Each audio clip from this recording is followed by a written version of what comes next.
Hey Halloweenies, I'm Ozzy the Horror Cub, and on today's video, we're gonna be ranking all 11 Halloween movies. Let's get into it.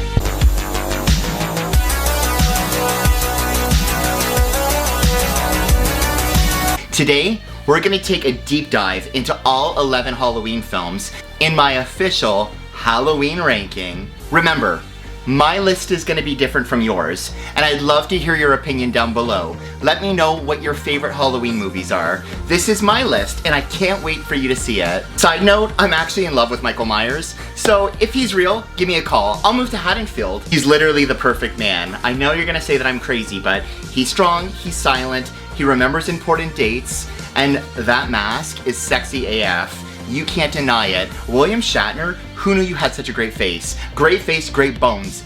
This house has great bones. I love that episode of American Dad. I just thought of it, but this house has great bones. Just as these movies are the most amazing films you'll ever watch. And movies that you can watch every single Halloween season and never get old. Now we're gonna be going worst to best. So, we have 11 films to get through. Let's get started. At number 11 for me, and I think on the majority of all of your lists, it's gonna be Halloween Resurrection.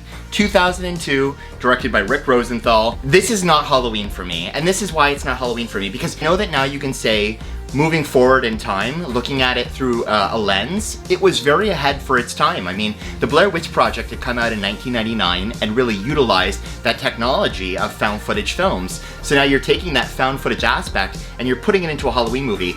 It's an interesting concept, it's done poorly. Why it's done poorly is because it undercuts Halloween H2O. Halloween H2O had one of the best endings. The second Laurie is standing there and she's just deeply breathing, holding the axe.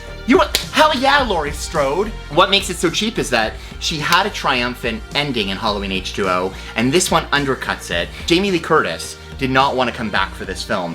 Jamie Lee Curtis was contractually obligated to come back to this film, thought Halloween H2O was the end of the series. She wanted to come back to put an end to Michael Myers. She wanted to give some finality, plus it was the 20th year anniversary. She really wanted to get John Carpenter and Deborah Hill back involved with the project. To which it didn't happen, and Mustafa found a way to keep Michael Myers going. Kevin Williamson, I believe, actually had to write that script treatment. I have all my gorgeous books right here, Taking Shape, Volumes 1, Volume 2, and I think it's detailed in there as well. Kevin Williams had to come up with an idea. Kevin Williams is the writer of the Scream series. He was so hot and fresh because Scream had just been produced in 95, it came out in 96, but when his treatment for Scary Movie was purchased, Kevin Williamson became the hottest thing in Hollywood because then he got moved on to Dawson's Creek, and then he got moved on to doing films I Know What You Did Last Summer, which a lot of people consider a Scream ripoff, but it's only because it is Kevin Williamson writing it. Kevin Williamson helped write the draft ending for Halloween H2O and how to get Michael Myers out of that sticky situation that they put him into. Okay, so let's just say you were gonna kill Jamie Lee Curtis off no matter what. Here's what you do. Jamie Lee Curtis should have been reserved for the very end of the film when Sarah is in the garage. Forget Busta Rhymes. Busta Rhymes should have been left for dead in the house. Busta Rhymes totally ruins this movie. It's not a comedy. Whoever showed this movie, producer-wise, to a pre-screening of a bunch of teenagers who were like, yeah, we need more Buster, we need more Buster. And they did do reshoots and they added more Buster, including him karate chopping Michael Myers out of a window. I don't want to see that in my Halloween movie. So this is what you do. Sarah's in the garage. Michael should have busted down the garage door as he was trying to go for Sarah, and that's when you have Jamie Lee Curtis pop up. And that's when you have Jamie Lee Curtis sacrifice herself with the shape and go down with him, and then Sarah could have watched from the sidelines. Sarah was not a final girl in any way, shape, or form. That wasn't even her real scream in the movie. If you know that, you know that they had to dub in a scream for Sarah. This is the weakest Halloween film in my mind. Halloween Resurrection, 11th place. Coming in at number 10, we've got Rob Zombie's Halloween 2. This came out in 2009, and if you were to ask a 19-year-old version of me who got to see this in the theater, he would have told you that he loved it, because at least this movie tried to do something extremely different with the Halloween movies. Up until then, the Halloween movies really do repeat the same formula. Whether that be Halloween 4, Halloween 5, it's the same thing. Michael comes to Haddonfield, chaos ensues, but that is the essence of a Halloween film. This movie tried to do what Halloween 2018 does. It really tries to look at the trauma of a final girl. And it depends what version of the movie you're watching, because the director's cut takes place 2 years, the theatrical cut takes place 1 year after the events of Rob Zombie's Halloween. I love Scout Taylor Compton. I'm gonna put that out right now. Scout Taylor Compton, I've got you up on my wall. I wrote to her, actually, when she filmed the movie Sleepover, and I told her, I'm like, I love you. I'm so excited that you're gonna be in the new Rob Zombie Halloween movie, and she actually autographed a picture for me. So, Scout Taylor Compton, I live for you on this channel. Love, love, love you. The movie does do a good job of showing you the trauma of what a final girl goes through. Not just her, but even Annie Brackett. Annie is a survivor, but whenever Laurie looks at her, she feels animosity because she blames herself for everything that happened. I don't love what they did to the Dr. Loomis character, however, because I just thought it was a betrayal. This would have been a great Friday the 13th film. Rob Zombie could make a great Friday the 13th film if he tried, because this is not Halloween. I even heard that he was fighting in order to not use the Halloween theme at all, and I think you only hear the Halloween theme at the very end of the movie after Laurie's in the asylum and it's panning towards her as the mother, Deborah, is walking with the white horse. What was going on with that white horse nonsense? I have no idea. I understand what they were doing with imagery. Yes, this movie is interestingly lit. Yes, this movie has interesting scenes. For me though, it's just how it's delivered. It's how it's been put together. What I think Rob Zombie could benefit a lot from, and this is the tea about Rob Zombie. I do love Rob Zombie movies. I think Rob Zombie, what he's great at conveying is real horror. When he makes a horror movie, it's visceral. You really do feel it. When Octavia Spencer is being taken down in the first 20 minutes, when they are doing the Halloween 2 remake at the very start with the hospital, I loved all of that. And then it was like a dream sequence.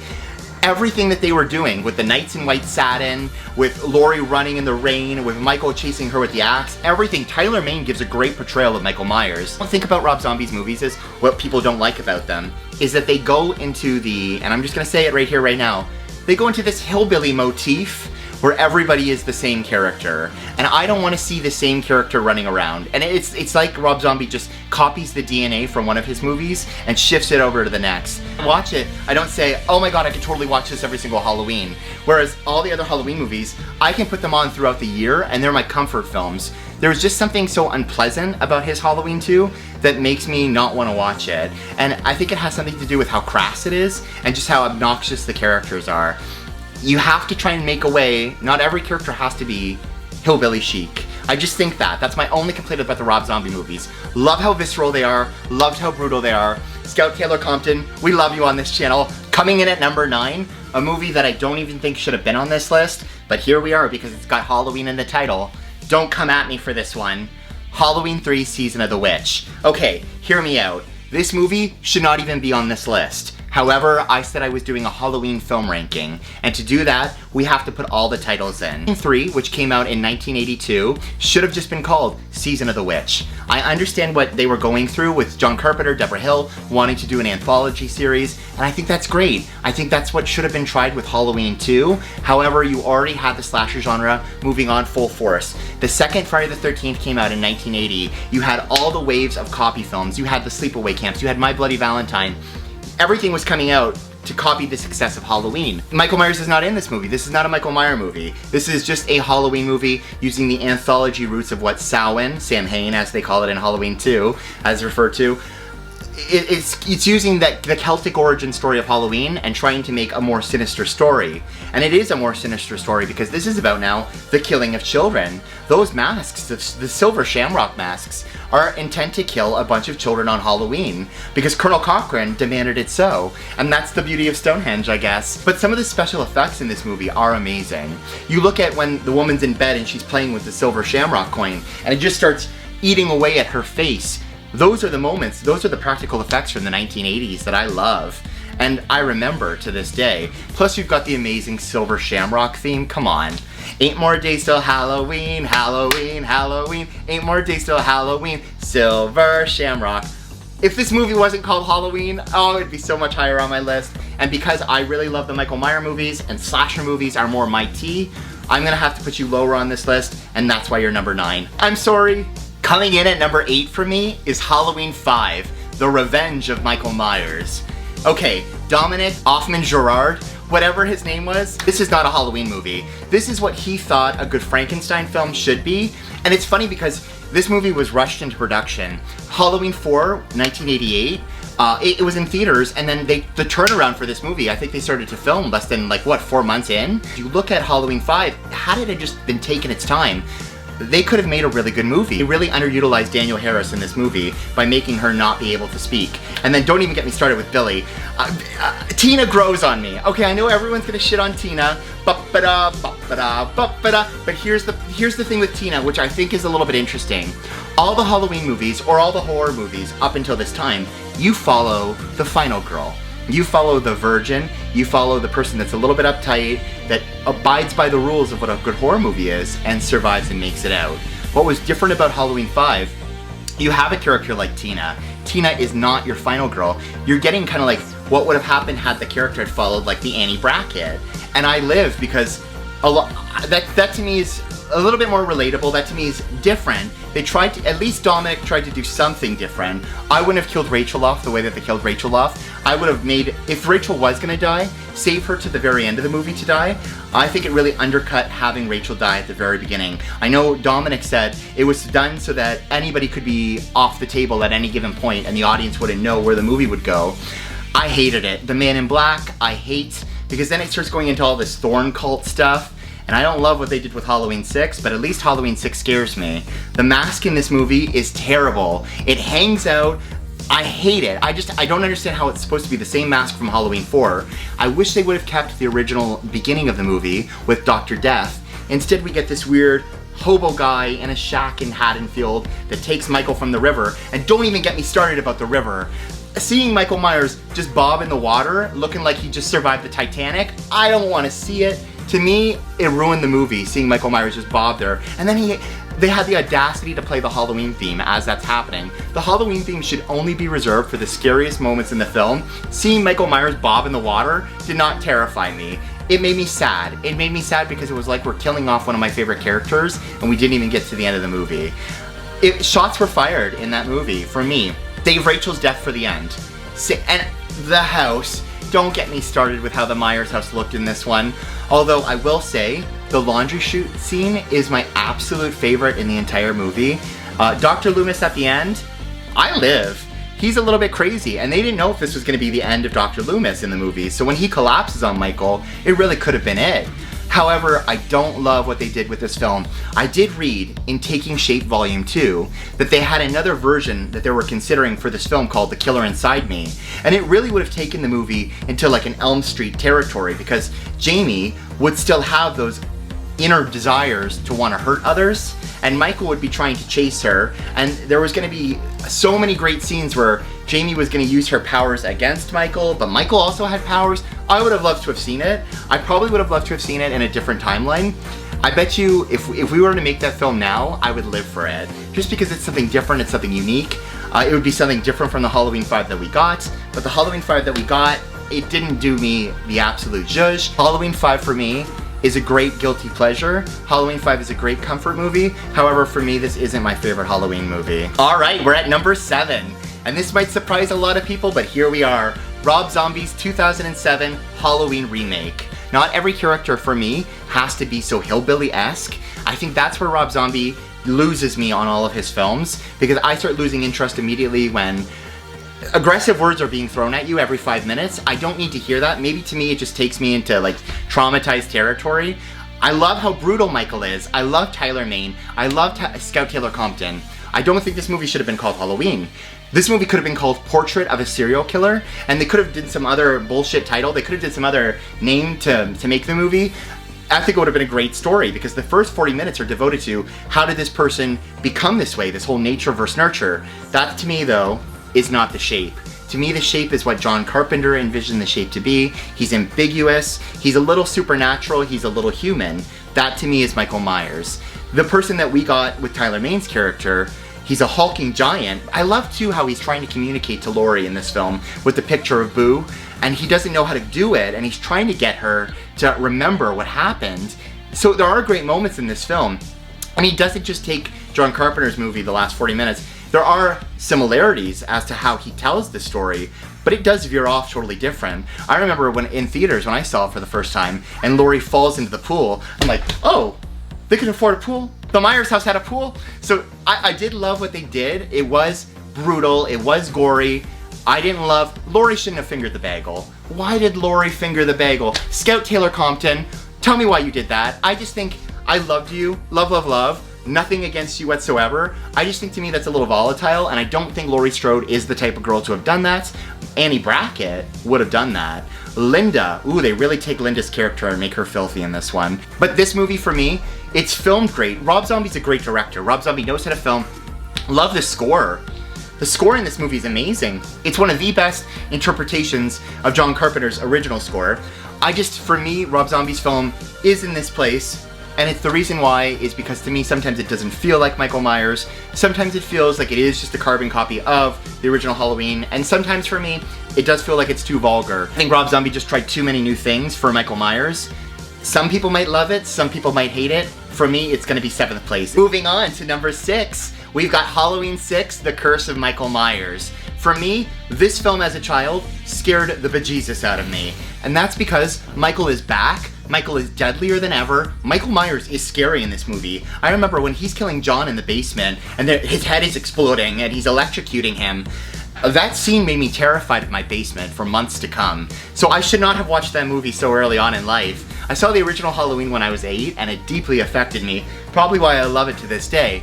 But Halloween 6 really takes Michael Myers and runs with it. And you've got George Wilbur back portraying Michael Myers. They fixed the mask. The mask, to me, is highly evolved from what we got from Halloween 4. Halloween 4, he looks so surprised. And then Halloween 5, it's jetting out of his neck. Halloween 6, it's the perfect blend. His hair's a little wacky, but I can deal with it. I can deal with this Michael Myers.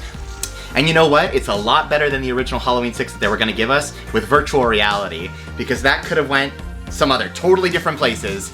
Read Taking Shape Volume 2 if you want to hear all about the virtual reality storyline, or comment below if you want me to talk about the different Halloween movies that could have been made. Now about this movie, you had a scriptwriter come in, and he was a fan of the Halloween series, and he wrote what he wanted about the Cult of Thorn. He had to explain what was happening in Halloween 5. Halloween 5 created the mess of the Halloween timeline because it introduced the Man in Black. It introduced the Michael Myers tattoo. Had they had just kept it Dr. Death, it would have made entirely sense that Dr. Death was the one that gave Michael the Cult of Thorn tattoo.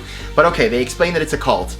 Daniel Harris is not brought back for this movie. Daniel Harris got intentionally emancipated so that she could be in this film. They did Daniel Harris so dirty in this film, and then to recast her with, I believe her name is JC Brandy, to recast her and to have her go out the way that she does. And I don't care if you say, oh, well, Ozzy, go watch the producer's cut. The producer's cut's so much better. She's laying in a hospital bed the entire movie in the producer's cut until she gets shot in the head by the Man in Black. And I just don't think the ending of this movie, whether you watch the producer's cut, whether you watch the theatrical cut, no matter what you're getting a mess. So no matter what, the endings of these movies don't do me justice. Dr. Loomis, Donald Pleasence, this was his last Halloween film.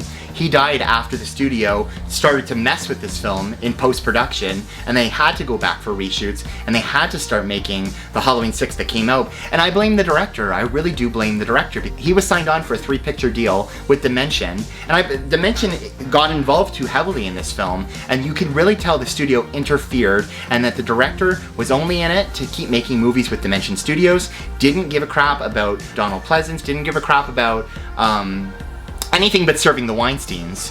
So this movie to me is a betrayal in the sense that you could have had a great Halloween story moving forward. You could have had Jamie Lloyd back.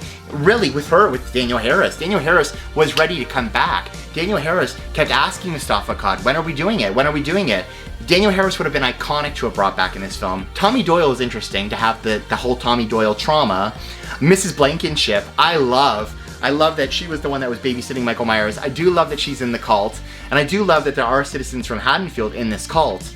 That means that everyone from Smith's Grove is in it. So that line in Halloween 1, where Dr. Loomis, when they were talking about how did Michael get it out, and he was driving a car, and he was doing very well last night, Donald Pleasence says, and he goes, perhaps someone around here gave him lessons, and Dr. Wynn is standing there right with him, who is the Man in Black. So you really do get to be like, oh, well, this cult was in it the entire time.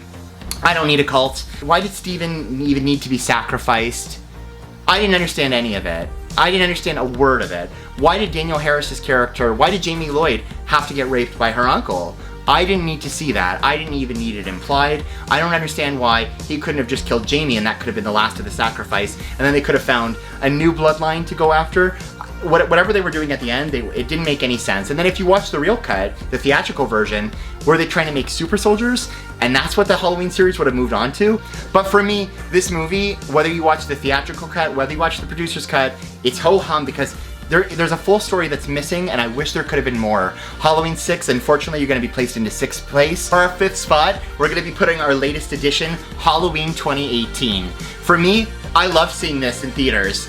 I got to see it, and the second that the jack-o'-lantern came on screen, and it was the 1978 jack-o'-lantern, and it started to come back to life, I started to cry. I mean, I'm an original OG Halloween fan, so to know that we were going back to the original timeline, to know that we were going to get Jamie Lee Curtis to come back, to know that this was a film that was executive produced by John Carpenter. So now John Carpenter has finally come back to the Halloween series. After all these years of throwing rocks from the sideline, John Carpenter, the man, the master, the myth, the legend, the one that gave us the original 1978 classic, is back, and the score is brilliant. Him, his son, and his nephew, they produced one of the best scores. The Shape Hunts Allison, amazing. I loved how it was these two podcasters going to Haddonfield to investigate what happened 40 years ago on Halloween night. The problem with Halloween 2018, everybody jumps on it because they start comparing it to Halloween H2O 20 years later, made in 1998. Because both stories are the same. It's Michael Myers coming back for Laurie Strode. However, in this version, there's no familiar connection. Laurie and Michael are not brother and sister, so it's a new twist on the storyline. John Carpenter always regretted making Michael and Laurie brother and sister. I actually like it. I don't mind it. I don't think that it takes away from the mythology of Michael. I don't think it makes him less scary. However, having this new intent of the character, it is a little bit random to think, well, why is he hunting Laurie? Is he hunting Laurie? Does he remember Laurie? The scene when he's looking at Laurie in the mirror before she shoots the gun, did he remember her? The scene when Ray gets choked out in the front yard of the Strode house, did Michael know what he was doing? Does he actually know that that's Laurie? I question it sometimes. Sometimes I watch it and I go in with the intent of, oh, Michael doesn't care. Maybe he does recognize her at the very end. And sometimes I go in with, yeah, Michael wants to get revenge against Laurie a little bit because she slighted him in 78. She ruined all of his fun. But I think the problem is with 2018, it's supposed to be a trilogy. Halloween Kills and Halloween Ends, I think, are all going to take place on the same night as Halloween 2018.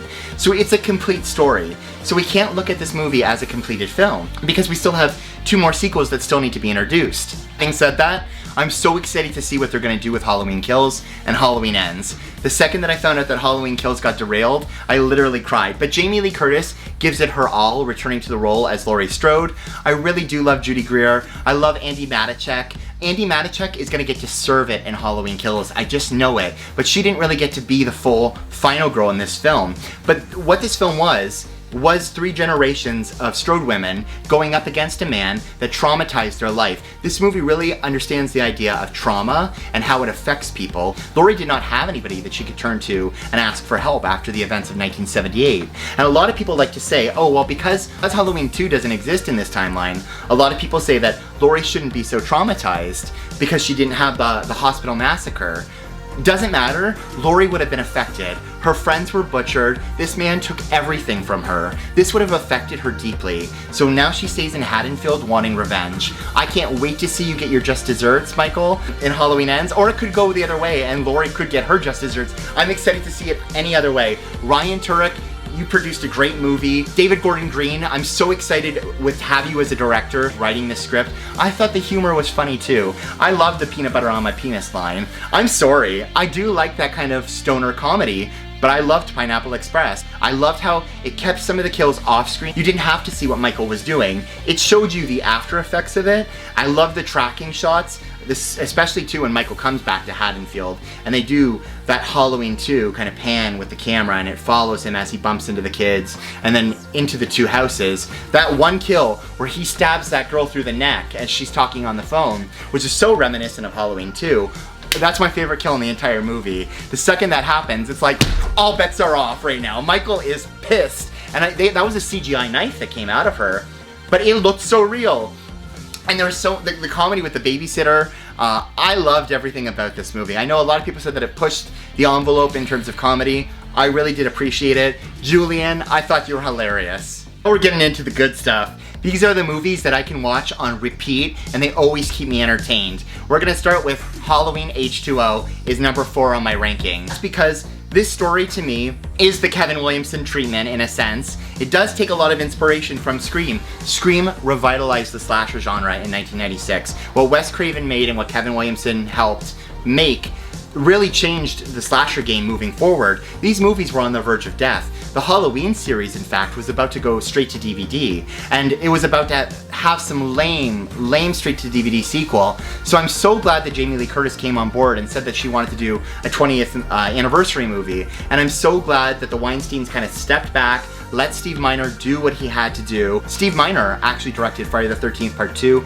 and Part 3. Part 3 is one of my favorite Friday the 13th movies. I love a good cheesy practical effect, so I loved it. This is an anniversary movie. This is a movie that goes back to Laurie's trauma. Love how it opens with Joseph Gordon-Levitt. I love how it opens with Nurse Marion. The opening for me is so iconic. They should have kept that Michael Myers mask. That same Michael Myers mask that they used for Halloween 6. They should have kept that mask because the mask that does go on into this film, and you're gonna see there's about 4 different masks that are in this movie. The K&B Studios, there's so many masks that are in this film that it's hard to even track because you have the CGI mask at one point, which I absolutely can't stand.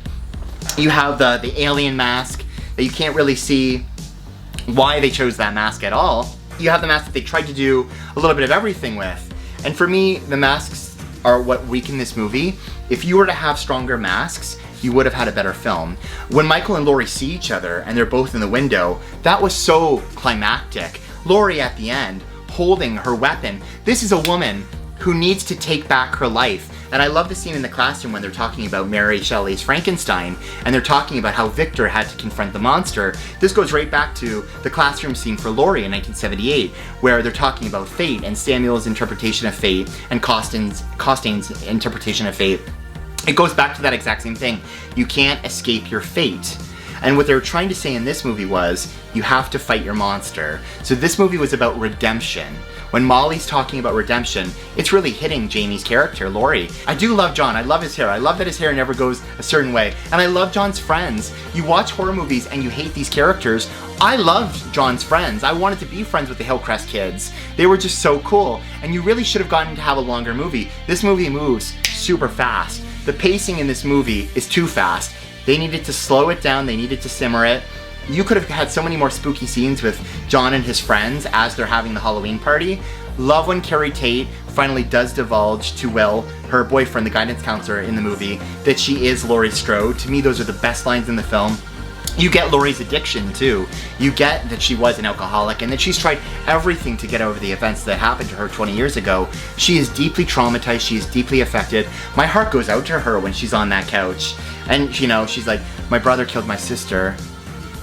And I love everything that happens in that scene. I love. Jamie Lee Curtis knows how to act. Jamie Lee Curtis coming back to the horror genre, slamming it out of the park. You did it. This movie for me is a complete serve. This movie for me though, it feels like Scream. I love that about it. I think it gave Halloween the kick that it needed to excel into a new generation. And I think that's something that the Halloween movies have always done. Every new generation has breathed new life into the series. So having Scream and having it be so meta and so self-referential, you have something like Halloween H2O. And you have that because Kevin Williamson helped with the draft to make Halloween H2O. I love this movie. I love what they did. I love that it's an anniversary plot. I do think Halloween 2018, once I see Halloween Kills, once I see Halloween Ends, could trump Halloween H2O. But for right now, Halloween H2O takes the cake. For me, this is how trauma should have been handled in Halloween 2018. I really just love how they explore trauma in this movie. I think they do a much better job with really showing Laurie's addiction and showing where she is. And I do love that this is a woman that was so resilient that she faked her death to try and move on with her life. And to have her brother keep stalking her down. And they are brother and sister in this movie. And that's another thing that I love. I just don't love how Michael was portrayed, and I think that goes to the actor who played Michael in this movie. He doesn't move like Michael Myers, because you need to see how Michael moved. I know a lot of people will say, well, Dick Warlock didn't move like Nick Castle in Halloween 2. Okay, but Dick Warlock's Michael Myers was shot off a balcony and is now coping with his injuries. I get why Michael Myers moves a little bit slower in that film. This is supposed to be 20 years later. Why are there no burns on your freaking hands or face, bro. That's what Michael Myers would have been burned in that hospital. So maybe they should have went with the original idea and that this was a copycat Michael. I don't know. The soundtrack could have been better, I agree, but this movie serves it for me. I love Halloween H2O. I love Jamie Lee Curtis. I love the characters. I love the kids in this movie. This movie's a slay. This movie is number 4 for me. Top 3, here we go. Halloween 4, The Return of Michael Myers. This movie to me is iconic. This movie to me, this is a guilty Halloween pleasure for me to watch. This is a comfort movie to me. I love the opening sequence. Although they didn't use the pumpkin openings, I love a good pumpkin opening, especially the 1978 film does it so well. The 1981 film, Halloween 2, with the pumpkin opening and it gets more darker and it's sinister with the score. I love that. This movie is amazing because you have Danielle Harris, you have Rachel Carruthers. Rachel Carruthers is one of the best final girls I've ever seen. But Danielle Harris as a child actor, she serves this film. She gives me everything I need. When she's getting bullied in the school scene and she runs outside, Rachel picks her up with Lindsay in the car and she's right beside the tree and she's like, "You're okay, you're okay." I do that all the time to reference that movie. Like, I don't know, she's just stuck with me so much because I saw Halloween 4 so young. And I think seeing a child put into danger, I really did fall in love with these characters. And that could have been Melissa Joan Hart, because Melissa Joan Hart was up for that role. So to see Sabrina almost play that role, that could have served. I loved Halloween 4 though. The Halloween 4 gets the tone of a Halloween series right. You're bringing back Donald Pleasance. You're bringing back what the Halloween series was. You're going back to the roots of babysitting. I love the color choices. I love the blue, how everything is lit. This movie has great lighting. The ending of this movie is a total slave for me. How they finish this movie with Jamie Lloyd standing at that staircase, just like her uncle, you know, did the evil transfer off. Halloween 4 for me, it's a great film. It has great ambiance. You could watch this every October and it's gonna put you in the mood right then and there from just seeing the opening sequences. And then the second they say, "Let's move him," and then they put him on the stretcher and they start moving Michael Myers outside of the insane asylum to do the prison transfer at the start of the film, and the Halloween theme starts playing, and Michael does the first kill where he stabs the guy with his freaking bare hands and he puts his thumb into him. And I believe on the set originally, Mustafa Akkad was like, "This is not a Friday the 13th movie."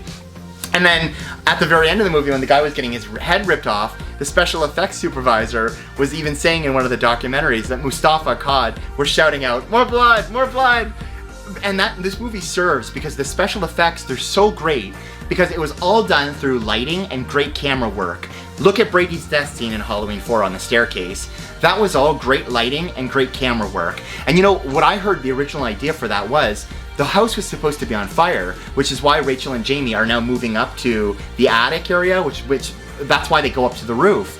To have that fire would have been intense, but I guess because budgetary restrictions and shooting schedule, they got rid of that idea. That idea could have been amazing. That idea could have pushed this movie into number 2 territory for me. But Halloween 4 for me, I will always love these characters. Rachel is one of the best final girls to protect Jamie.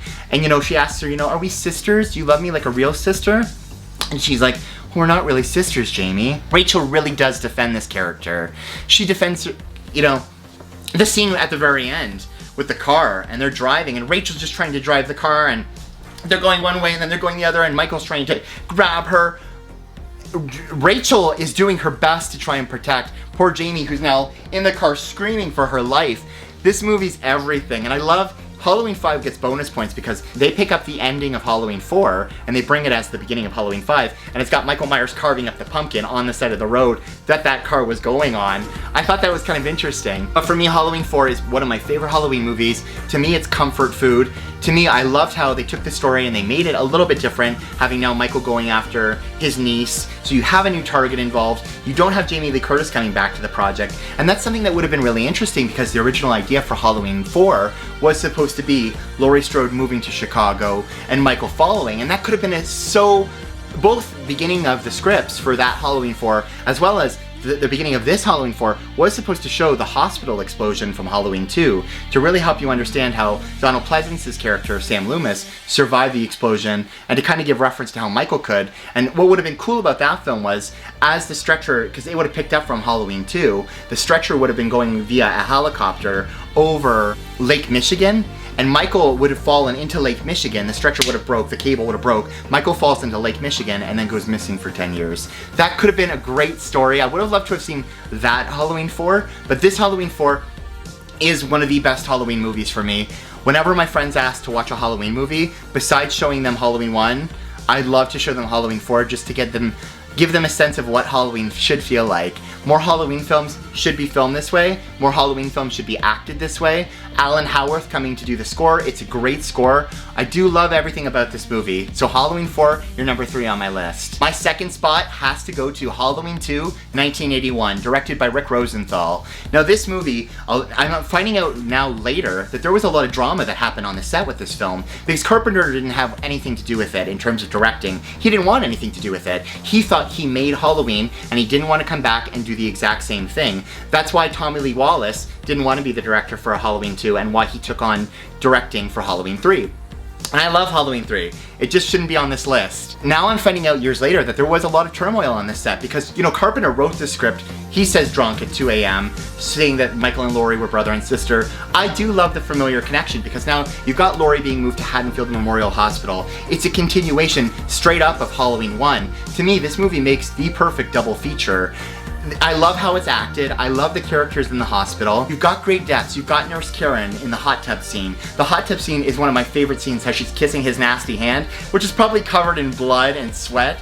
I would have done it, so sign me up for that. But I just felt so bad for some of these characters. They're brutally killed. You get one of the characters that gets the needle in the eye. The one of the nurses gets picked right up. The movie to me is dark. This movie to me is sinister. The score is even darker. But I love the pumpkin opening. I love that you're still getting a pumpkin opening. I love the opening scene because Michael shot right off. It's taken from the ending of Halloween 1. Michael shot off the balcony. And the next door neighbor's like, what's going on out here? And Dr. Loomis is like, you don't know what death is. And then the theme starts playing, the dun dun dun dun dun, but it's so much more darker. What it represents to me is that the night has moved on. And as Halloween night moves on, things have to get darker and more seedy. And that's what the music does. And the cinematography does the exact same thing. Dean Cundy, thank you so much for coming back to do the cinematography for this film because you do transfer the cinematography from part 1 and put it into this film. And you do it so great. There's so many great tracking shots. The very beginning of the movie with Mrs. Elrod, I love all of that stuff. And the tracking shots at the hospital, the lighting, to me the lighting in this film I love. A lot of people will watch the film and they'll just say, well, why is the hospital so dark?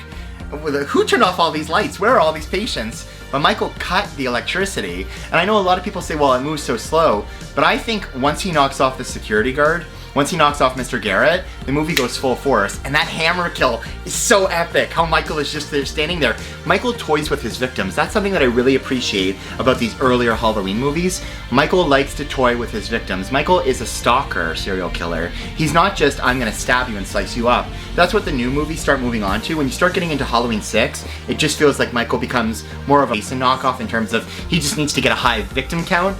In these earlier films, he does a lot of stalking. He does a lot of watching. I love when he's in the infant nursery room and you can see him standing in back of Karen. And to me, that's a great shot.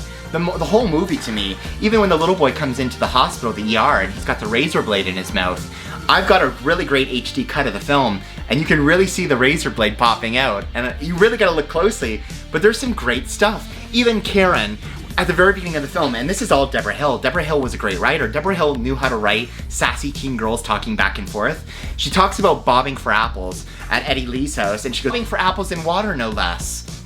And then her friend goes, well, you gotta use water. That's funny to me because later on in the film, her head gets bobbed up and down into the water. So you're doing foreshadowing, which is great. I love a good scene that shows foreshadowing. And Nurse Karen, her death sequence is an epic death sequence. To see her face getting molded off by the water, that's epic. And that happens around the 45-minute mark of the film. You really think, wow, anything could happen now. And there's 2 great chase scenes where Michael is just chasing Laurie through this hospital, and each time my breath, my heart, always races. When I hear the shape stocks and the drums start to kick in, whether it be at the end of the film when they're running into the surgery room and Laurie has to shoot out Michael's eyes, or whether it be when Laurie is at the elevator and she's trying to get in and it's that beautiful red lighting and you can hear Michael walking on the glass as he gets closer to her. And a lot of people like to crap on Dick Warlock's impression of Michael Myers. I really do enjoy this movie. I really do think this was a darker, sinister Michael. This was a Michael who I think lost his humanity. I think Michael is human in part 1. I do think he has a supernatural edge to him, but I do think he's full on supernatural in part 2. Look at how he just drives through the glass door of Haddonfield Memorial Hospital at the very end. He takes countless numbers of bullets in this film, and he just keeps going. When he gets set on fire at the very end and he's still coming after Laurie, and she's hunched over by the water fountain, what would she think in that moment? Like, my God, this guy won't die. I love Halloween 2. I loved how it actually showed you November the 1st, and it showed Laurie being, going away on the ambulance ride. Laurie's gonna be messed up for life after living through that experience. Something that I love about Halloween 2, my mom literally went into labor with me when she saw that movie at Halloween time. I was born in December, so like 30 days afterwards, she was in the hospital. She barricaded her room because she was so afraid that Michael Myers was gonna come out and get her. And now look, Mom, I'm a YouTuber that does Halloween content and I love Michael Myers, and this is my second favorite Halloween sequel. Maybe I heard it in the womb and I just loved it. Halloween 2 with the hospital. The hospital for me is the most iconic part of the movie. It's a character all in itself. I love Halloween 2. I can't praise it higher. And that's why it really pisses me off when I watch Rick Rosenthal's Halloween Resurrection, because you made such a great Halloween movie. How did you make Halloween Resurrection? But for me, Halloween 2 takes my second spot. And now we're moving on to number 1. Number 1 for me is John Carpenter's 1978 classic, Halloween. This movie started the slasher genre. Sure, you could say that you had the predecessors that led to it with Psycho, with Texas Chainsaw Massacre, with Black Christmas, but John Carpenter cements what the slasher genre should be and gives you all the tropes moving forward with the final girl, with how the serial killer is presented in that masked perspective. I know you had Peeping Tom, which kind of carried that whole voyeuristic approach, but the tracking shots, the way Dean Cundy moves the camera in this movie, the cinematography in this movie is absolutely stunning. The point that John Carpenter tries to do is he shows you Haddonfield in the day. He does these elongated tracking shots because he wants you to be in that location with these characters, and that's something that Halloween does so extremely well. You really do feel like you're in Haddonfield with these group of characters, these amazing girls. These are my best friends. Annie, Linda, and Laurie are like my best friends when I watch this film. Laurie's dad was kind of a jerk. If you really do think about the fact that Laurie and Michael are brother and sister, him sending her to the Myers house with that key at the very start, what a jerk move to do. I really don't think her step-parents liked her that much, but if you were to watch this as its own film, and they're not brother and sister, and you remove the familiar tie, if this movie was just an offshoot, geez, this would have been an amazing movie to watch. I can only imagine seeing this movie in theater, and seeing him stalk Laurie from Lindsay's house all the way to Tommy's house. I think I would have died in the theater. Michael slowly rising his body up after she stabs him so many times. Like, it's just, everything in this movie is so classic. I love Tommy and Lindsay. I love Annie. Annie, to me, is great in this movie. I love it because you don't know when he's gonna strike Annie, and when he does finally get her after she's singing her amazing song, "Oh Paul, I need you all." I love it when he pops up and you hear that effect.